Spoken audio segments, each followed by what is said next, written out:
And good evening, everyone on the internet. It's morning. Who knows what time I'm going to upload this? Sure, whatever. It could be the middle of the bloody night. Who knows what time they're watching this? It could be 2 a.m. So good, whatever. Everybody. Well, I'd never. You apparently haven't. I totally wouldn't. We welcome you to the latest episode of Geekamole. As you can tell, it is once again just Mouse and I. We don't know if Cece is going to be rejoining us since she has moved on to her new life. And we have been struggling to get back in touch with her. So, this being one of the last handful of episodes for this season, we're just going to just take it from here. And we'll figure out what's going to happen next season, because season 3 is coming, bitches. You're just going to have to deal with it. I might have to take a month break on it, just so it actually feels like a real season. Well, that could be arranged. I could stop. This could be the last episode. I can handle that. You're going to take it. Are we going to take a break like the Game of Thrones seasons? It'll be like a year before the next one. Well, if I had a freaking budget like Game of Thrones, and if we were filming internationally, then hell yeah. Our next episode of Geekamole will take place from Nintendo headquarters. No, because Nintendo would lay claim to part of it. So yeah, they would. They would totally. They would lay claim to us too. That they own us. So no. Yeah, that's not happening. They would just say that we were on vacation and would never appear again. Yeah, exactly. So yeah, hi guys. This is episode 231, I believe, if my count is correct. Again, probably with season 3, we'll be going to an official normal count of episodes. Because no one seems to follow these numbers but me. Especially I don't know. I have no idea what you're doing, but I'll just let you do it anyways. I've explained it to him. He doesn't care. I don't care. I'm over it. Honey Badger don't care. Honey Badger don't care. So we've got our normal plethora of topics. Mm-hmm. So let's just go ahead and plunge straight headfirst into it. First up, Dragon Quest VIII.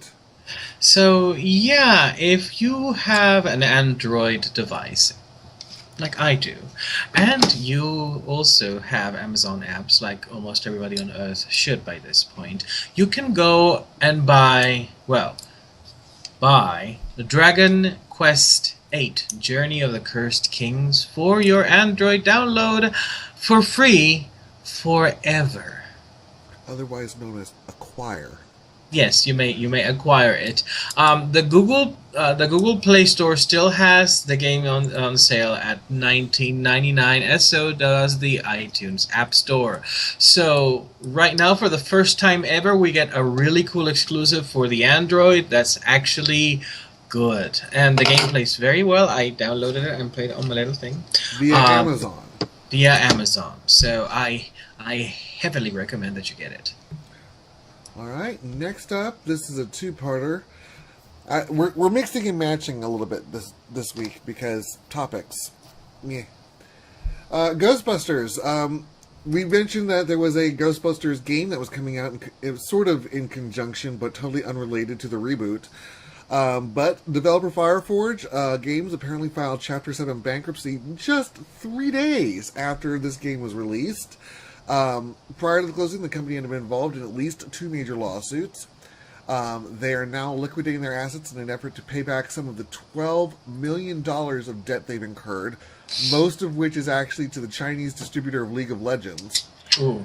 The game was actually reportedly more poorly received than the reboot of the movie, and apparently was even in development for even less time than the movie. So, yeah.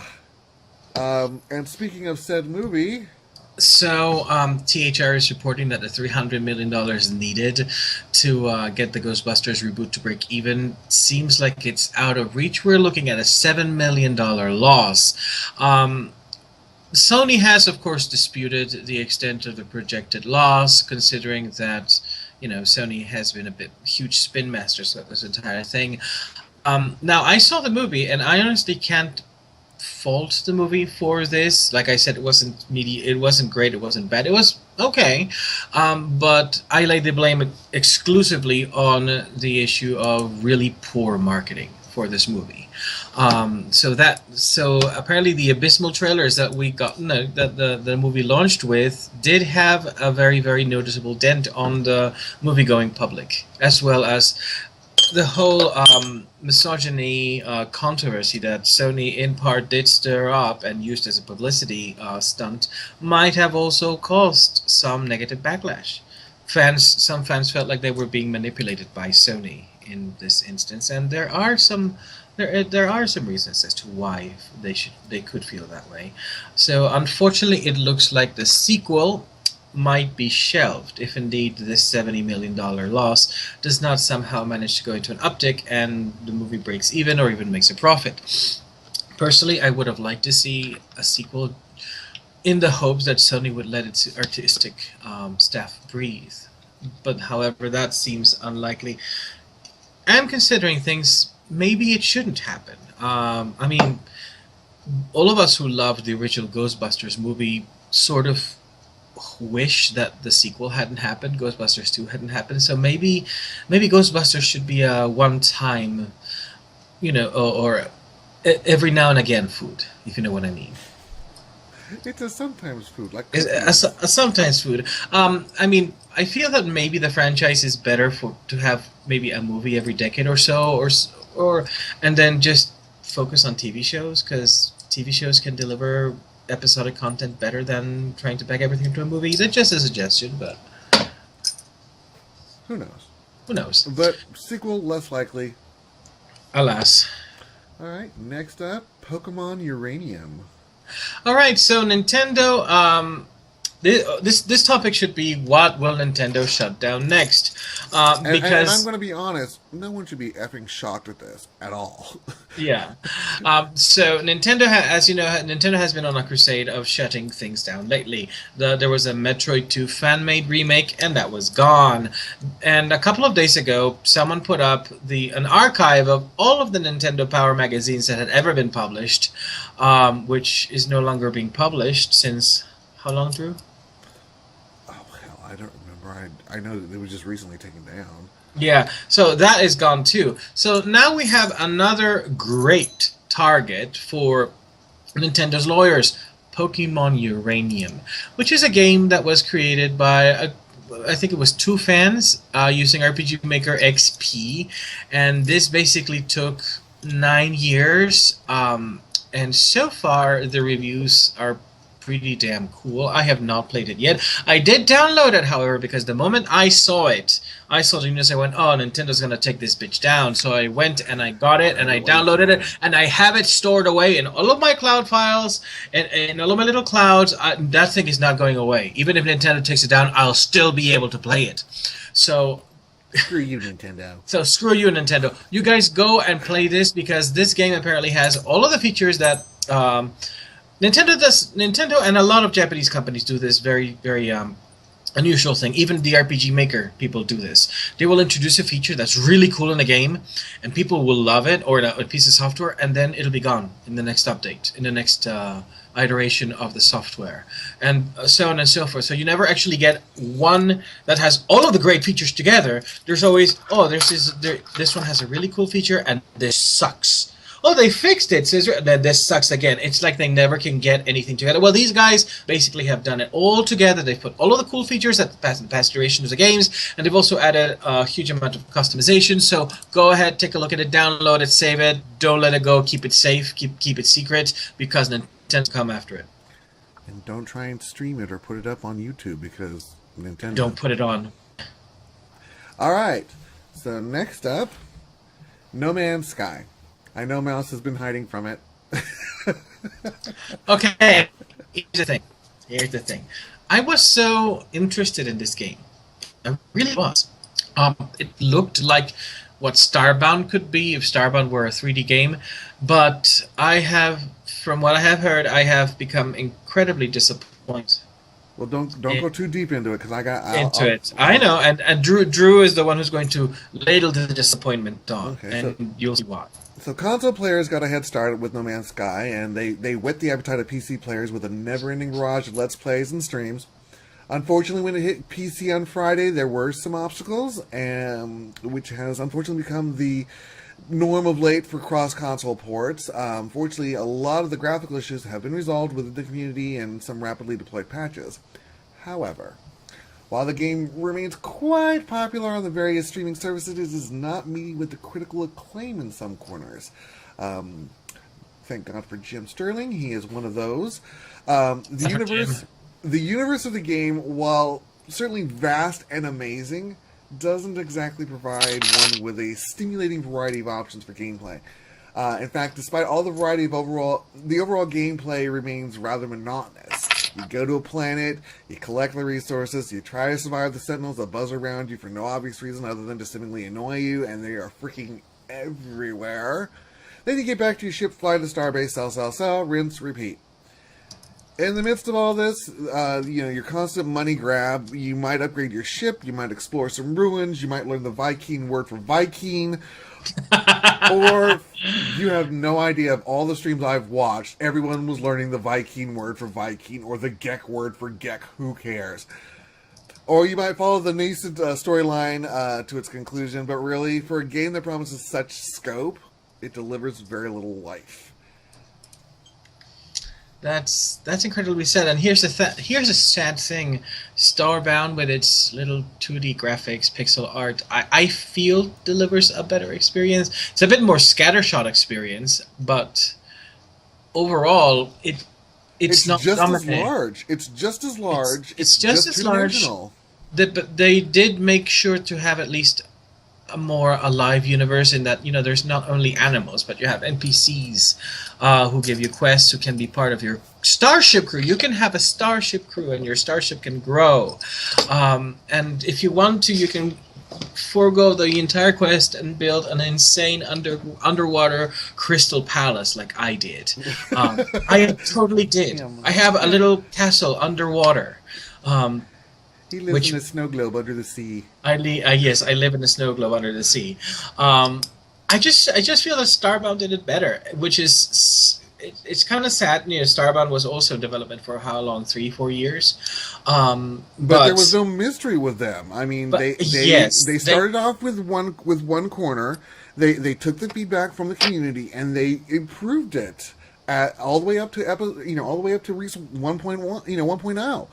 So it's not like, unfortunately with No Man's Sky, I just remember the first time you brought it up, you're like, I have no idea what this is about, but it's pretty. I have no clue what this game does, but it's sure pretty. And I'm like, wait, then why would you want, just because it's pretty, why would you want to play it?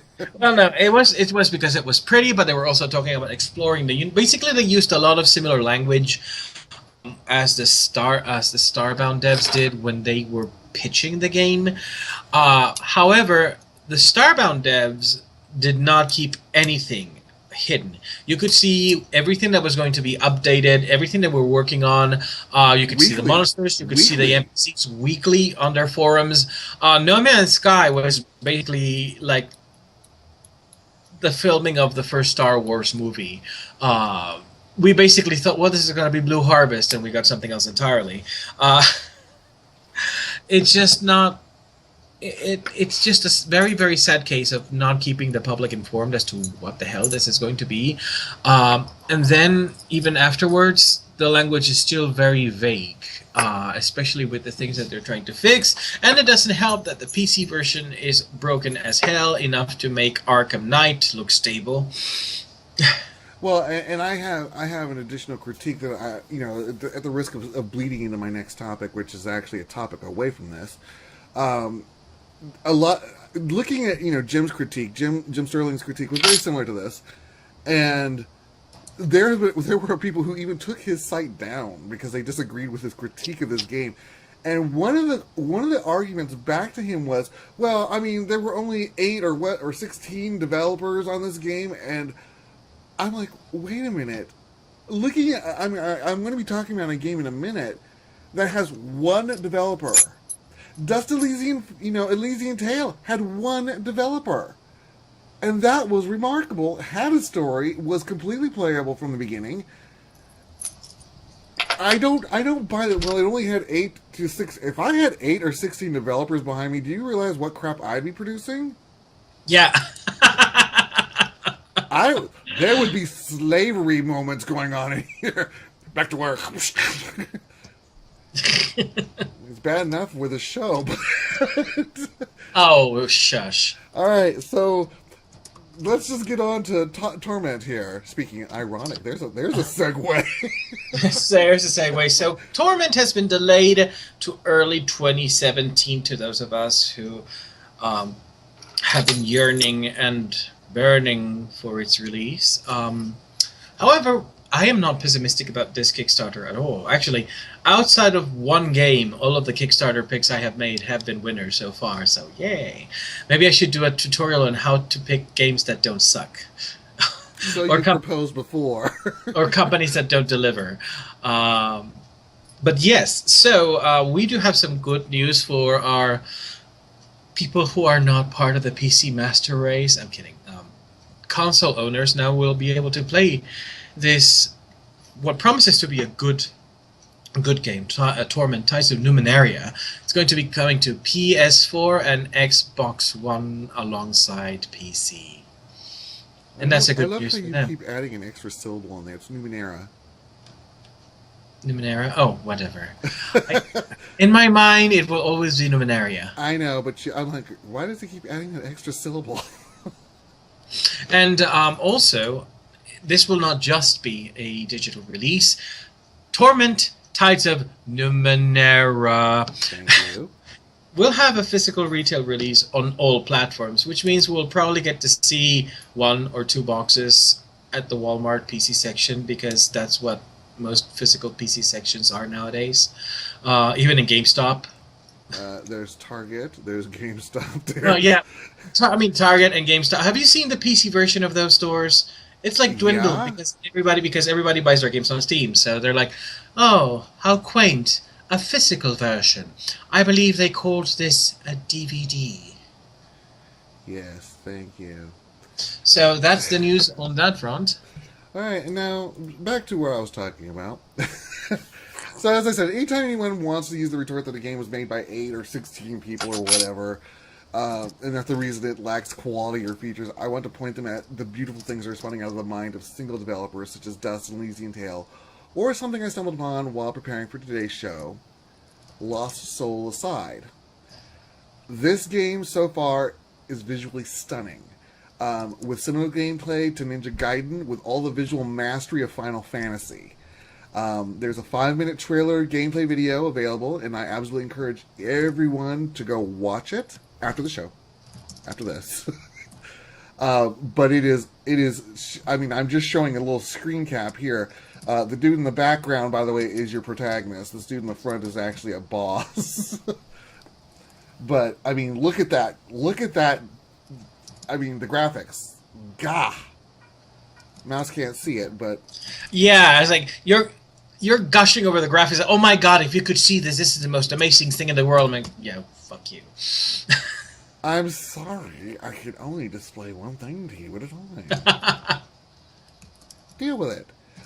Alright, so, yep, go take a look at it, and if you enjoy it, be prepared for it. Next up, GOG. Wait, no. Yeah, well, it's yes. GOG. Really? Yes, you, GOG. Oh, crap. Give me the 1 Aladdin second. and Lion King and Jungle Book. Yeah, but how did that happen? I It's thought a the Final topic Fantasy you was the gave next me. one. I do have that topic. Shall we skip it? No. See, it's not there anymore. It's on my list. How did you do that? Why It's did you on do my that? list. It's Oh. on my list of topics. It says I GOG. see It what says this... mouse right in front of it. Hold on, I was actually ahead of the curve. I was in an entirely different section. You were clearly behind the curve. No, I was looking at Final Fantasy. Which is the next topic. Which is the next topic. So, if you, like me, grew up in the 90s, during part of the 90s at least, you will remember some of the really cool games that came out during the time, like the 16-bit versions of Aladdin, The Lion King, and The Jungle Book. Well, if you go to good old games, which is GOG.com, you are going to be able to get to buy Aladdin, The Lion King, and The Jungle Book. For example, the version of Aladdin is the version that was on the Sega Genesis, and which was later ported to the Amiga and the MS-DOS, which sucked so hard. Oh my god, that port was terrible. So the Jungle Book... So it's a report, is what you're saying. Yes, the Jungle Book version that is up for sale is the Sega Master System version, 1993, and the Lion King one is the Genesis and Super NES version, I believe. I believe they have both of them. So go ahead, buy them. They're dirt cheap. They're good games. They're good platformers. So. All right. Next up, now we're on Final Fantasy 15. Now I want to note, compare the graphic to Lost Soul Aside. I'm just saying. I'm telling you, Final Fantasy graphics here. Go ahead, Mouse. All right, so Final Fantasy 15 is toying with me. They're playing with my hopes and dreams. Playing with everybody's.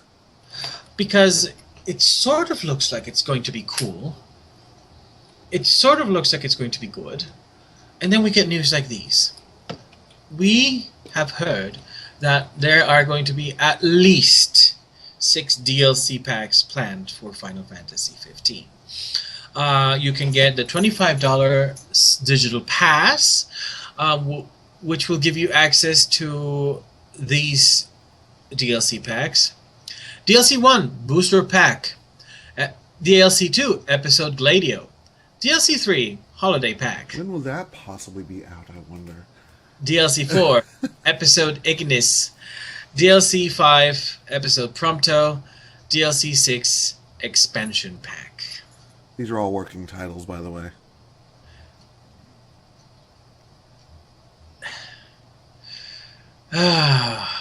What the fuck are you doing, Squaresoft? Squeenix. Squeenix, that's right, Squeenix. And might we add that while the game was scheduled to come out on September 30th, it has actually now been pushed to November 29th. And I can tell you why. They're probably carving up sections of the game to turn into DLC, like they did with a couple of games. Like Holiday Pack. I'm seriously, Squeenix, if you do this, if you carve the game up into DLC sections, parts of the game that should be in the fucking game, I hope you go bankrupt. Because this Final Fantasy is your last chance. That's all I have to say. After Final Fantasy 13 Dungeon Simulator. Hallway Simulator, Dungeon Simulator, whatever. It's the same damn thing. Shall we move on? Sure. Kickstarter. So, Lament. Whoa.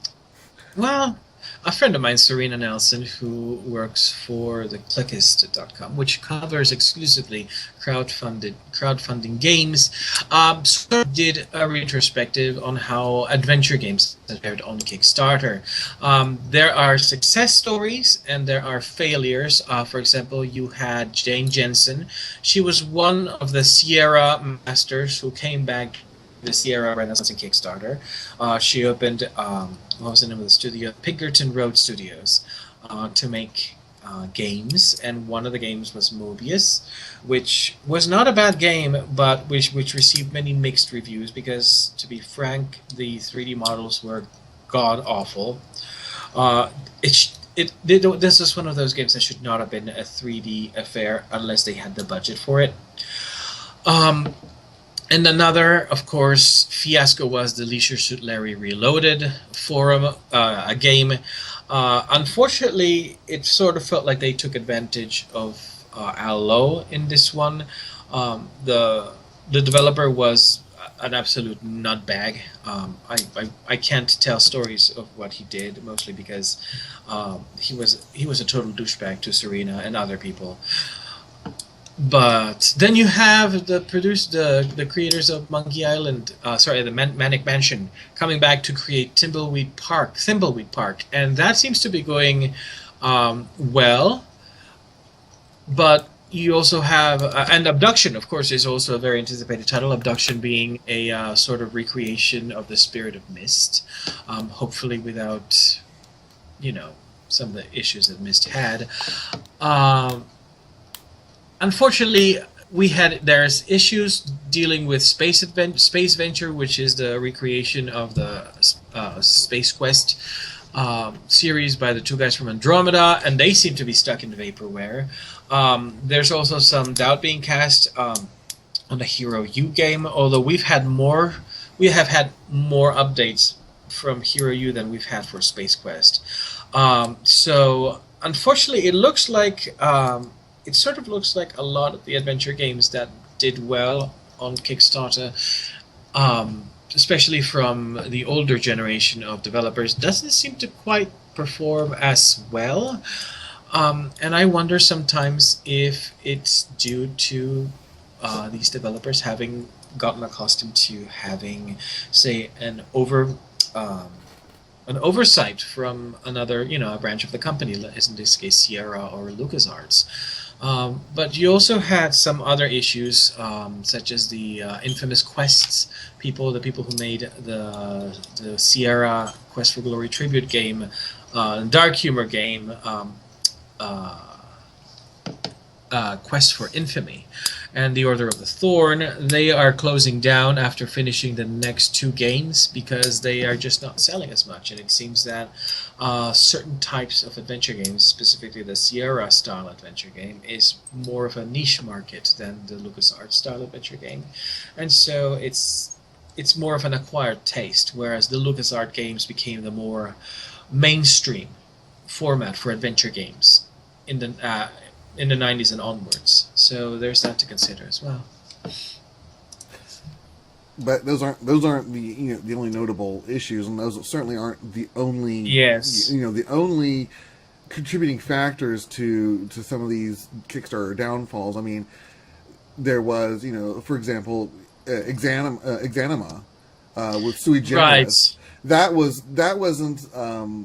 was more of a failure of communication. I mean, Sui Generis apparently took Exanima off of Kickstarter after a successful campaign and started communicating most of their progress exclusively on Steam.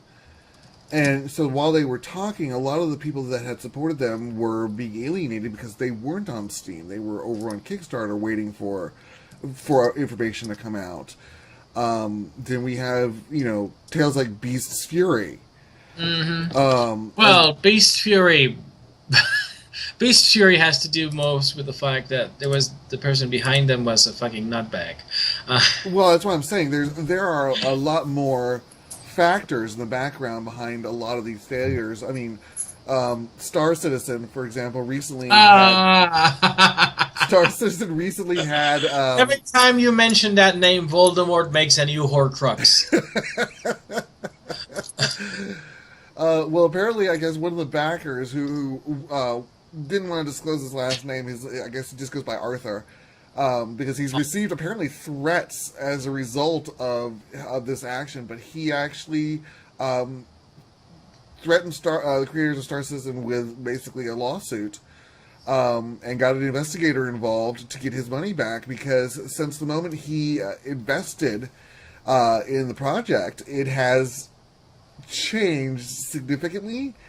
And there was one specific element that he was most interested in when he invested, and that is, in fact, the VR support, because apparently he is a quadriplegic, if I recall correctly. And so in order to play the game, any video game has to be heavily modified. And so he was really relishing the thought of having VR support, because then there wouldn't have to be much change. The ability to basically zip around with his VR helmet on, essentially, would have allowed him to play. And when that was more or less removed, he was pissed off, and he actually got his money back. So, and you know, what was it? I forget what it was that. I don't think it was a video game company. It was something else. That the state of Washington did a class action lawsuit because the company didn't produce what it was supposed to. So there's a lot going on around these, and perhaps Mouse should give his master class on picking an actual Kickstarter that might succeed. Now, the article that Serena posted does cast some shadow, some doubt on Hero U. However, I am still confident that they are going to deliver. We've had them on the show. Well, we've had them on the show, but also Laurie and Corey have a history. And this is not to throw shade on them at all. They have never delivered a game on time, and the reason for that is because they wanted to make sure that the gaming experience was solid. So they've usually gone over budget, and they've usually gone over schedule if you look at the development history of all the Quest for Glory games. And so I am confident that they will deliver the game. It might just be a little longer and a little bit more expensive. Yes, a little longer, and they have incurred debt to put this game out. So they are. It's not. They will suffer far more than we have if it doesn't come out. Yes, they are. In many ways, they are fully behind this game. It's not an issue of, like for example, in Beast's Fury, of someone just taking a piss. So I'm behind the product. If it comes out and it's not everything it's promised, yes, everything as everybody's expecting it to be, then of course that will be my first failure. But I don't think that's going to be it. All right, so moving on to the print media. This is all you. I'm going to. I almost, when I was picking this picture, I almost referred to him as your Caucasian cell donor. He really looks like you. Mike Straczynski? Yes, he really does look like you in this picture. He's the man that made me white. Now, except he's tanner than you in this picture. I know. Here's the funny thing. If you ever see me out in the sun in South America, when I've been out in the sun, I'm brown as can be. But ever since I moved here to Colorado, and there's just something strange about it because we get sunshine all the time, but I just gotten paler and paler. So I have no fucking clue what's going on here. People joke that I am the whitest Latin American they've ever met. I'm not white. I'm just discolored. He's been blanched. I've been blanched. I've been bleached. So we've had notice that J. Michael Straczynski is going to be leaving video games, comic books behind, and he posted a very very personal in many ways.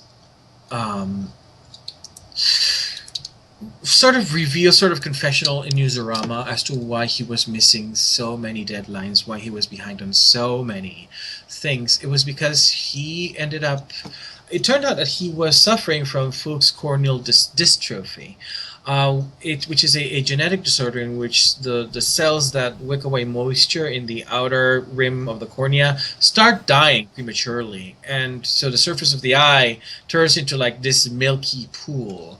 That makes it very, very, very difficult to see. And that's one of the things that was really causing him a huge amount of delays, because he basically had to write with font size like 120 or something on his computer.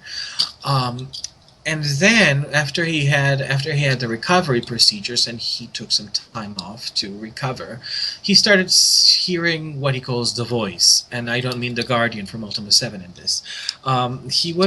He said that he started to hear the little voice that has always propelled him to new projects in the past.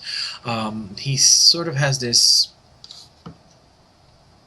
thing where he will move on when he's comfortable with something, with some particular genre or media. And so he said he started feeling that little nagging voice in the back of his head while he was recovering, basically telling him, you've mastered the realm of comic books. This is easy for you now. It's time for you to move on. You have that novel that you've planned to write for decades, and that you have not really worked on, and it's time to work on that. Straczynski is leaving the medium of comics behind to focus on his novel. He, of course, says that there's always a risk in starting a new venture.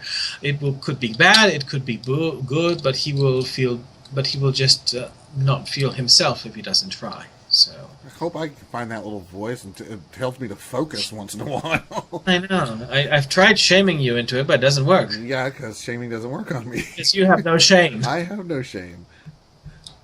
Shall we move on? Let us move on. Squiskyte Squad.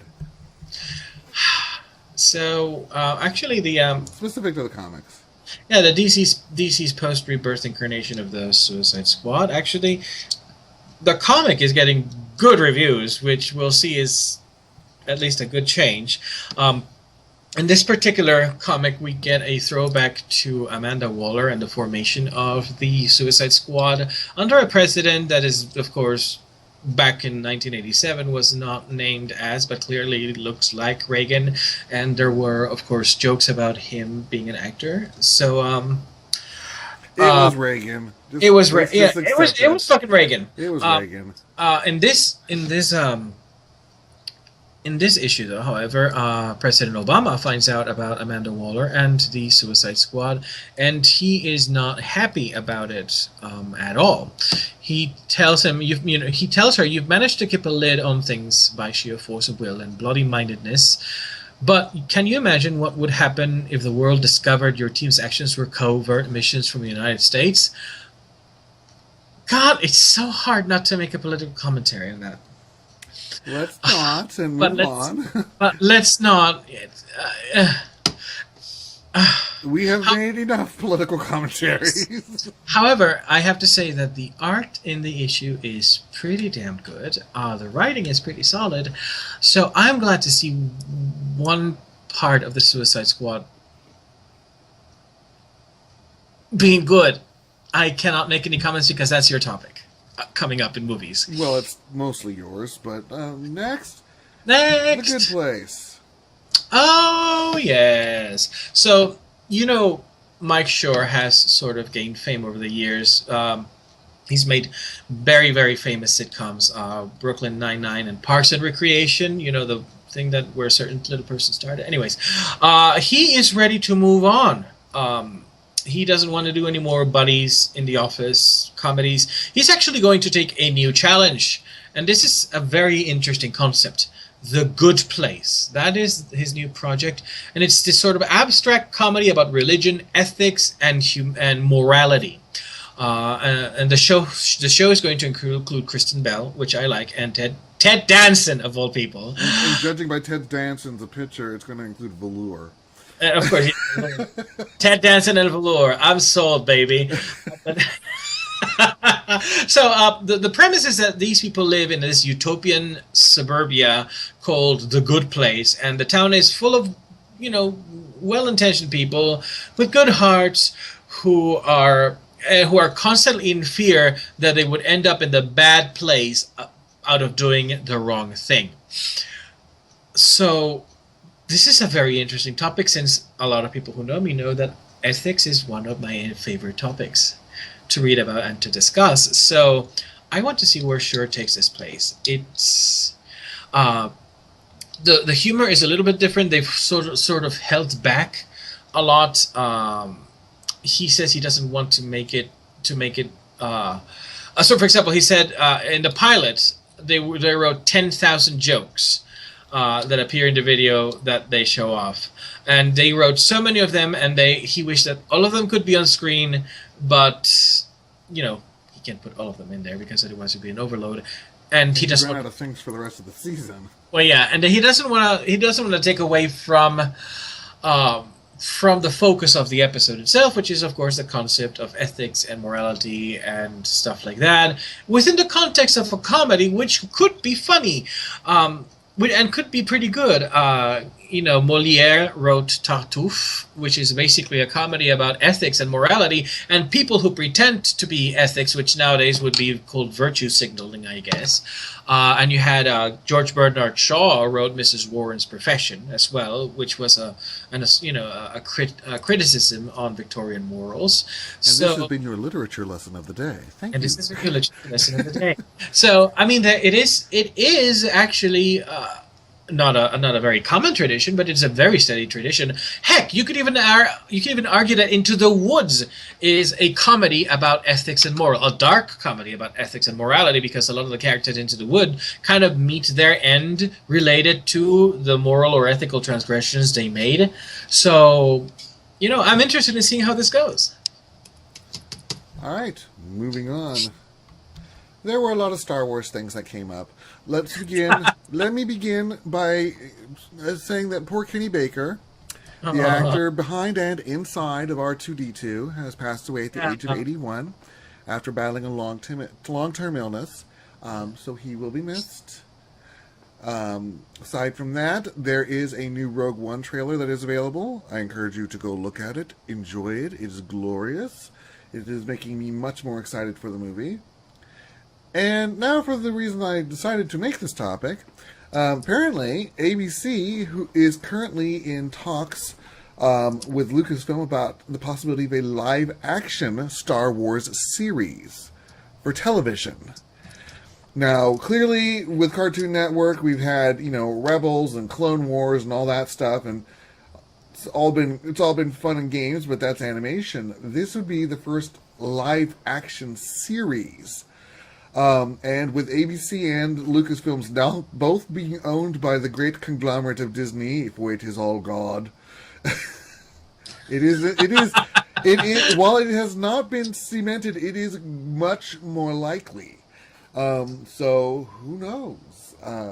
I'm totally game for it. I would love to see a Star Wars television series. I would love to be able to compare it to Star Trek. So, just saying, keep your fingers crossed, people. Yes, just keep them crossed. Next up, never let them go. All right, so this is mine, right? The Ray, yes.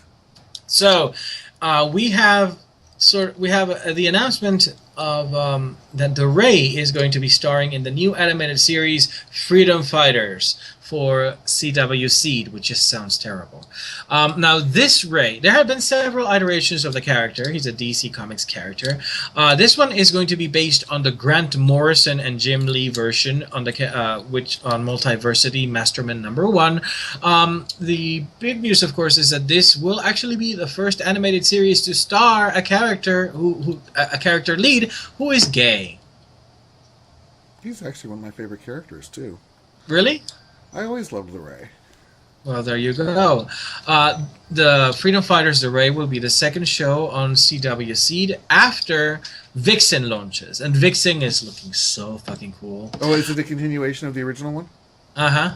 Sweet. So, and it's, of course, being produced by Warner Brothers, Blue Ribbon Content, and Berlanti Productions. Who were the ones who produced Vixen and all of the live-action DC DW games, shows. What they do on television, they do well. What they do elsewhere, we'll talk about later.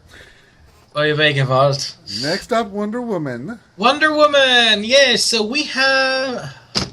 This kind of breaks my heart. Well, I mean, there's several topics here, but I'm going to just touch very briefly that recently an open letter to... oh my god, what is his name? Well, look at me, I didn't read the topic. Ken Suwara? Yes, the head of Warner Brothers. From a disgruntled ex-employee has basically laid the blame at his... This wasn't the one you were going to talk about. I know, hold on. Just give me a minute. I'm going to segue into it. Don't ruin my flow, man. Okay. So he has laid the blame at his feet for the mess that the Cinematic Universe movies are. And he says, or he or she, we don't know who this person is because they signed anonymously, that the people inside Wonder Woman have stated that the movie is a mess and not to be fooled by the trailer.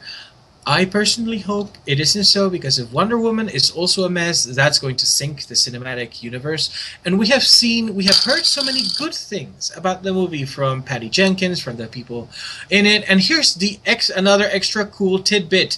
So, if you were paying attention during the doing some of the boring scenes in Batman versus Superman, I know which ones. You would have remembered that the first time that Wonder Woman appears in her outfit is not actually in the fight with evil mutant orc from Lord of the Rings, but in fact she appears in a picture from World War One, which sort of hints that she's an immortal and she's been around for a long time. That particular thing that Lex Luthor was accused of stealing from her. Which, how can you steal a digital? I mean, she gets the picture back, but it's in a digital format, so it's already been scanned, so... Plot holes, devices, moving on. Well, she's in Amazon. Amazons don't technology very well, even though she does. Never mind. She knows how to handle laptops enough to watch a YouTube show. How's that?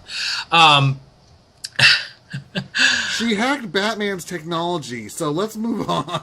That's true. She did. Okay, so that means I want to see that fucking invisible jet. So let's move on. So you'll remember that standing to her left. I'm sorry, you need an invisible jet, even if you can fly. I'm not saying you don't need an invisible jet. I'm just pointing out the irony of seeing it. But anyways, there was a picture, and in that picture there was a person.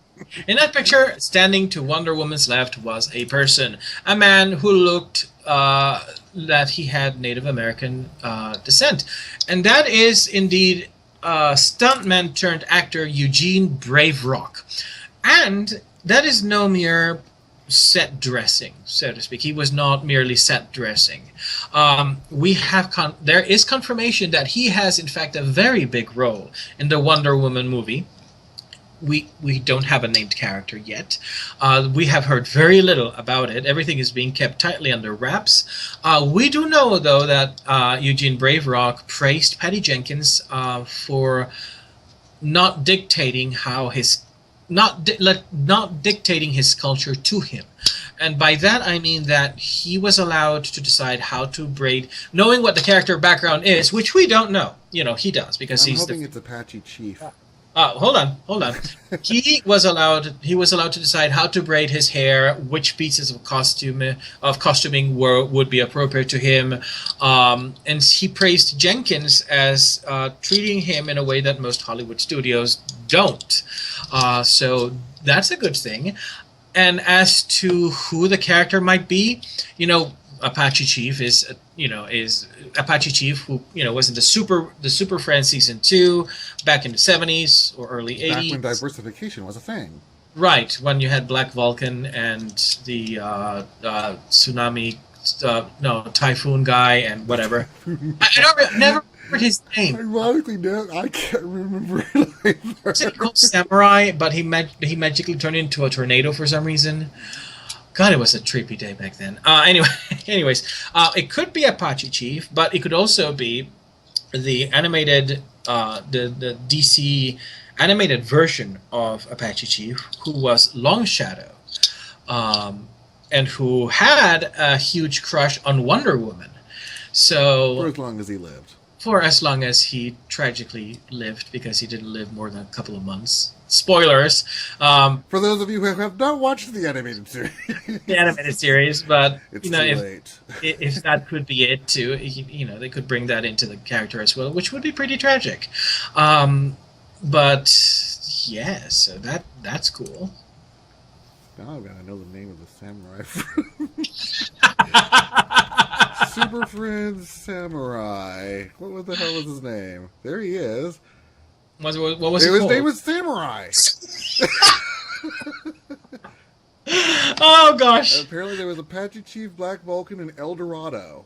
I forgot about El Dorado. Because he was lame as fuck. I remember watching this as a Latin American, going, "This is the guy representing us." God damn it! They could have gone for a gaucho instead. All right, so it wasn't nearly as bad as the Teen Titans proposed cartoon that they had this little, I want to say 60-second animation. It was this anti-drug commercial, of course. It was basically a proof test for a Teen Titans animated show in the early '80s, but they started with this anti-drug message. That's always a good way to start a series. Here's the thing, though. The thing is that the animation is hilarious because if you watch it with the mentality that Beast Boy is kind of the butt of all jokes in the Teen Titans, this animation is hilarious because he's always trying to be in the frame, but they always put a character in front of him. Like in one frame, Raven moves in front of him. The other one, there's Cyborg, and you just see like the top of his little green hair. It's fucking hilarious, and he never says a word either. So just watch it. Well, you can't hear anything they say because the sound has not survived, but you can tell he's not saying anything. So I just thought that was pretty funny. So then, moving on. Just a little quick tidbit for those who have been eagerly anticipating Fantastic Beasts and where to find them. Apparently, they have announced not only when the movie will be coming out, which is November 18th of this year, they have announced when the sequel will be coming out, which is November 16th of 2018. So reverse the numbers. There you go. Almost 2 years to wait for the sequel to the movie you haven't seen yet. But it's coming. And last but not least, Suicide Squad. It's your topic to start with. So we have the early reviews. No, not early anymore. They're pretty much middle of the road reviews. And review-wise, Suicide Squad is sitting at about the same level as Batman v Superman. And it looks like... now here's the thing. Now it looks like Margot Robbie is the standout performance in the thing. And some people are saying Will Smith, but we all know Will Smith was just playing himself. So... bravo, Will Smith. You played yourself again. I'll get into him. And one of, at least of all of the reviews and all of the experiences that people seem to be putting out on the internet, one of the recurring themes is that this is a very nice two movies that were somehow apparently mashed together. And some articles came up that sort of verified that this was indeed the case. So what happened is that Warner Brothers panicked after the reviews of Batman v Superman came out, but you already had the movie shot in the majority. They did some reshoots, but they clearly wanted to make the movie more lighthearted and be less of a Zack Snyder wankfest, even though Ayers was directing, but Snyder was producing. Snyder has his fingers in every pie in the DC animated universe, which I hope this changes after Suicide Squad, because for crying out loud, the man is cancer. He is. I'm sorry. I'm not saying otherwise. He's the kiss of the Spider-Woman. In any case, so at one point, apparently, they had two completely different edits of the movie running against each other, competing against each other. One which was more lighthearted, one which was more serious and dark and gritty. And that, from the very beginning, told me that there was something wrong with the movie to begin with, because if your movie is if the script is so amorphous that you can turn it into a lighthearted romp and a gritty gun porn fest, that means there was no identity in the script to begin with.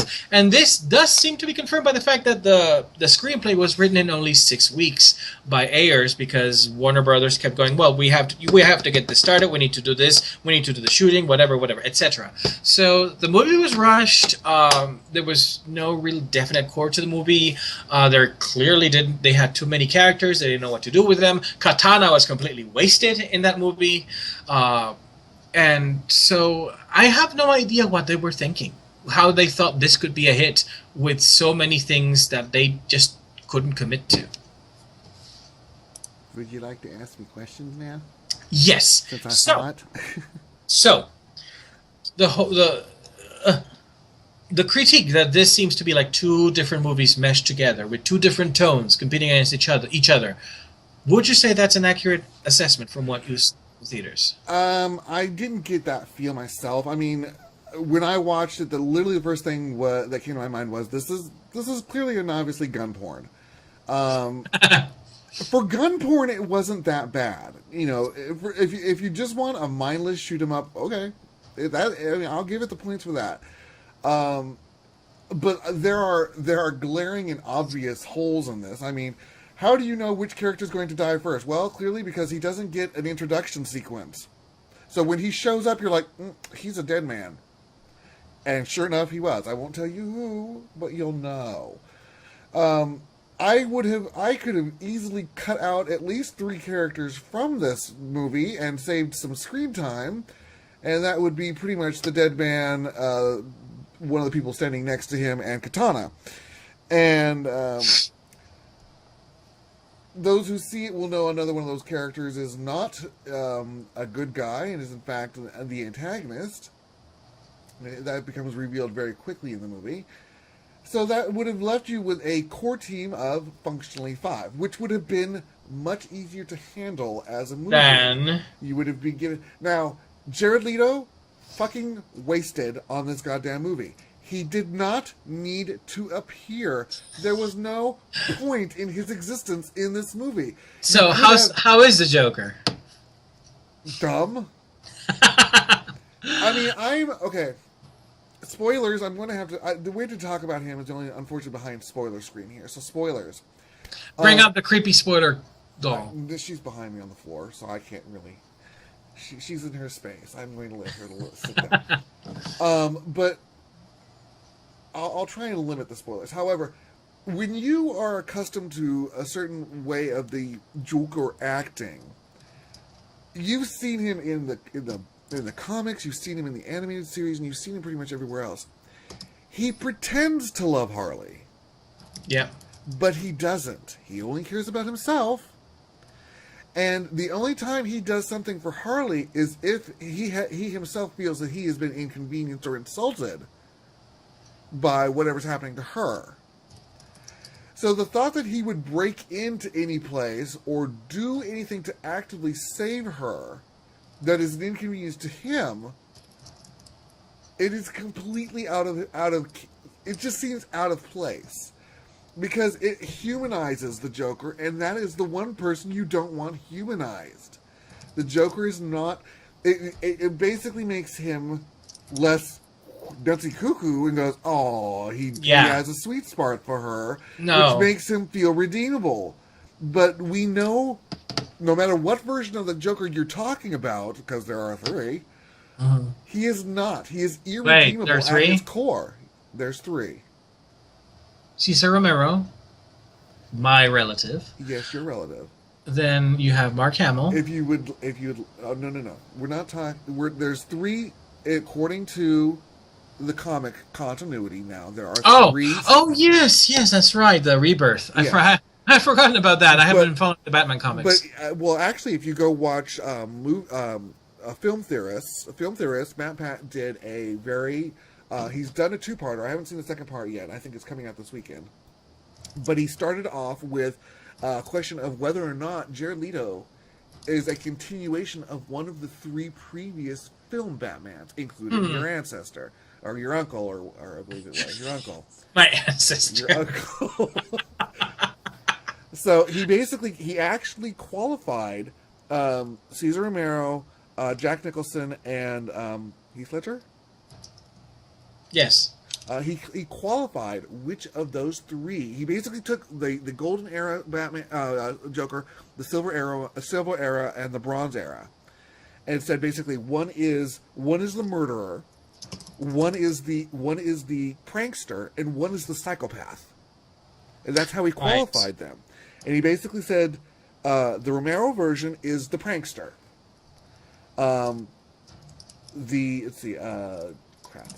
The Heath Ledger one is the psychopath, and Nicholson one is the murderer. And he said he never got to the final thing because he was saving that for part 2. But he was trying to determine whether Leto was a continuation of one of those 3. And no, because he's nuts to a point, but he's not psycho. He's not quite murdery enough, and he's not a prankster. Right. He's just a gangster with money. He's gangsta. Yeah. He's white gangsta. He's damaged. not even that damaged, quite honestly. I know. I mean, Harley is more damaged than he Okay, is. he's damaged like the rich white boy in the cul-de-sac says he's damaged. He's white emo. He's white. Oh. So, like I said, for gun porn, it's fine. The movie is fine. There are clear and obvious holes, and if you're a person like me, they stand out to you. But if you're not a person who goes in deeply analyzing movies, they won't. Compared to the movie which shall not be named, it is a freaking cinematic masterpiece. Oh gosh, that just lays there, doesn't it? It just flies over the top of it. But, it soars on wings of glory. It soars on wings of euphemisms. And so, I think if I recall correctly, I gave it a 6 or a 7 just for the fact that it was gun porn, and it was gun porn done okay. And it wasn't as bad as Dawn of... Yeah. Which I honestly think I gave, a 5 or a 6? And that was just because I could see through to what it was supposed to be. And I think that's what I'm kind of doing with Suicide Squad. I think you need to readjust that. I think you really do need to readjust that score, because we need to grade movies on what they are instead of what they want to be, because otherwise you would have to give Ed Wood like A's all the freaking time. Well, anyways, so like I said, I would have literally. So people at home, take Drew's scores and like take 2 away from them, and that will stay. I was being nice. He was just trying. He was awarding the movies the gold stars for effort. That's not. It was more of a bronze star for effort. Tarnished green stained copper star. It was a patina star for. A patina star. It was just a patina. It wasn't even the copper. Just a patina. it was the grime on top of the copper. Anyways. So, like I said, I would have literally cut at least 3 characters out of this movie, and you can tell which one was obviously superfluous, and which 2 beyond that were superfluous. In the character, they clearly meant to die from the beginning. The character clearly meant to die. The only character who does not get a flashback or a background scene, and you're supposed to be surprised when he dies. Yeah, I'm like, oh look, here's a person, and what? It's yeah, you're expendable because no one's... Then, I don't know, an 18-year-old girl losing her virginity to an orgy of 30 people in a Friday the 13th movie. You know she's going to die, and all of them are going to die. It's that blatant. Well, I mean, it's not only that, but when he shows up, the description of his abilities is painfully stupid. Yeah. Then again, I'm just going to say it. Spoilers here. Spoilers. It's Slipknot. Okay, let's be honest. When he showed up, the way they described his abilities was the dude who could climb anything. Really? The dude who can climb anything. I am going to. I don't think this is a spoiler because it's the whole purpose of the movie. But I'm going to put it this way: Amanda Waller, who is usually the most competent, badass character, villain, semi-villain sometimes, in the DC universe, is a total moron in this movie. Oh my fucking god. She is the most... She is stupid. She's a real-life bureaucrat. I kid you not. Okay, let me put it this way. The Suicide Squad in this universe is created in order to take care of Superman or a similar threat if they go rogue.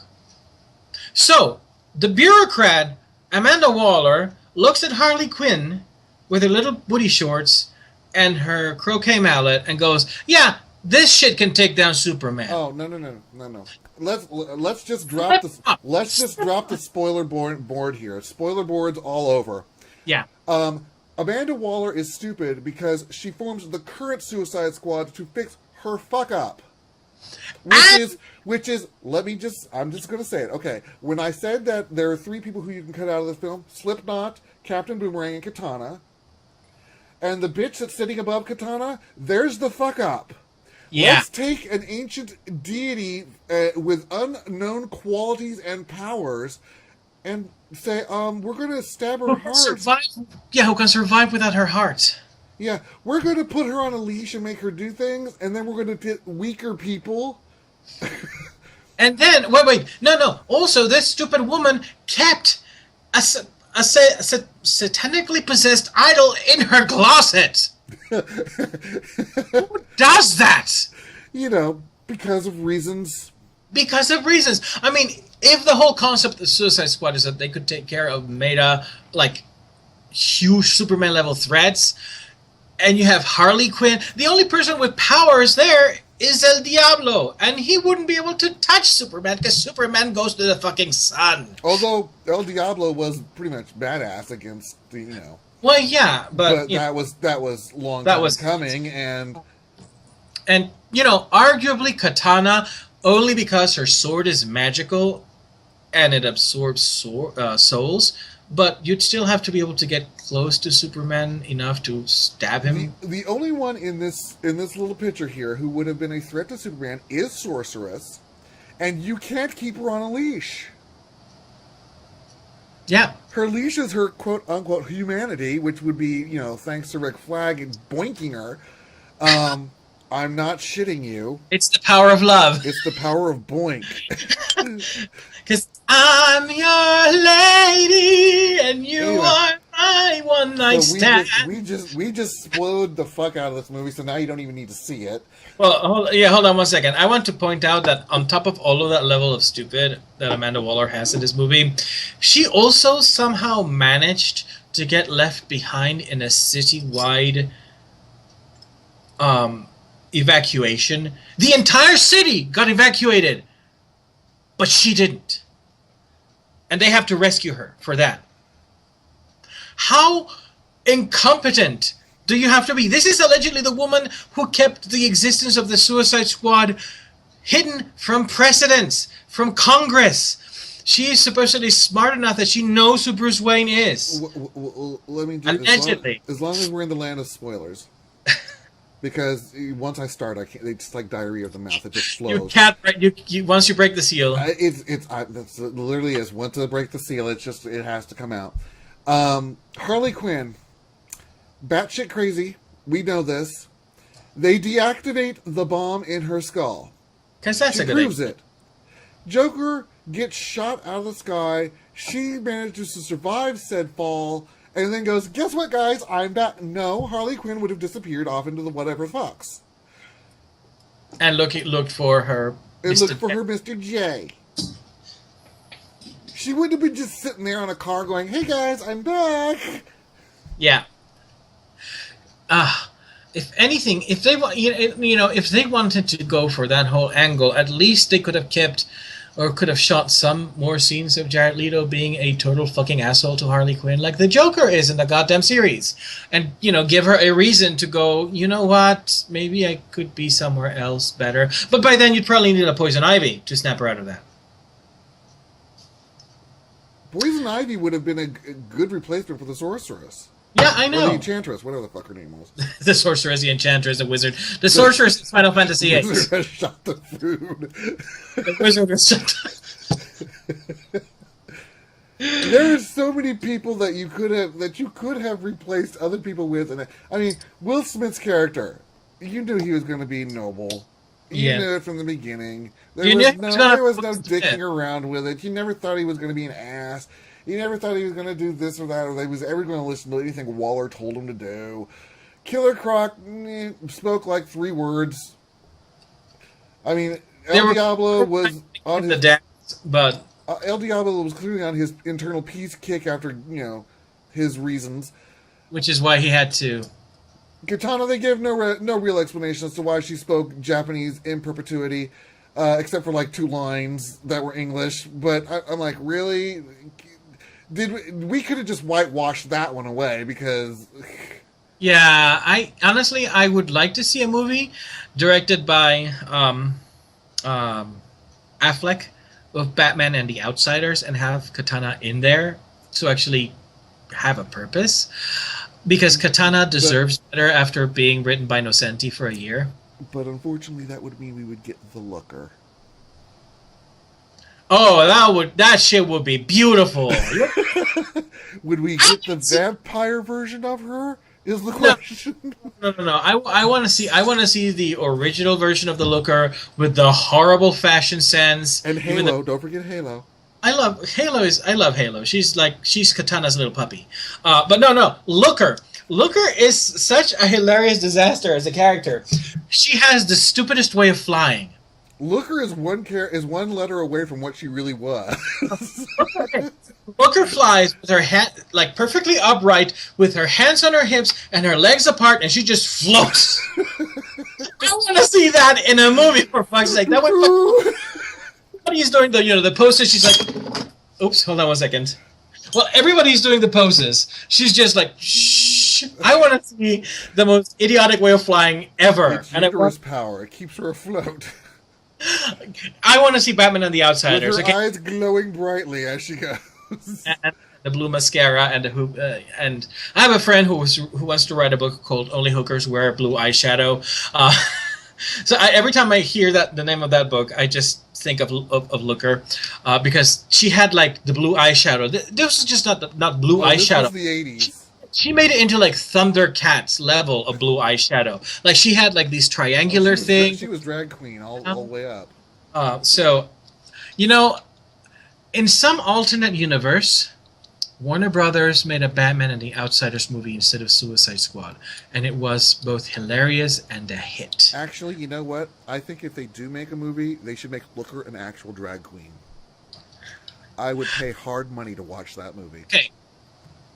Then RuPaul has to be Looker, because RuPaul has the glam. RuPaul has the glam to pull an awful look like that off and make. I have seen enough queens to say there are more than RuPaul who could do it. But RuPaul, who can pull it off? But no fault to Mother Ru, but she is getting on in age. An aging drag queen would be even better. A fabulous aging drag queen who still has her shit together. Why? Well, just as RuPaul says, the reason that he never moves when he's in drag is he's afraid something. He says, "I'm so laced in that if I turn my head, something's gonna snap." Why does she fly like that? Because if she moves, something snaps.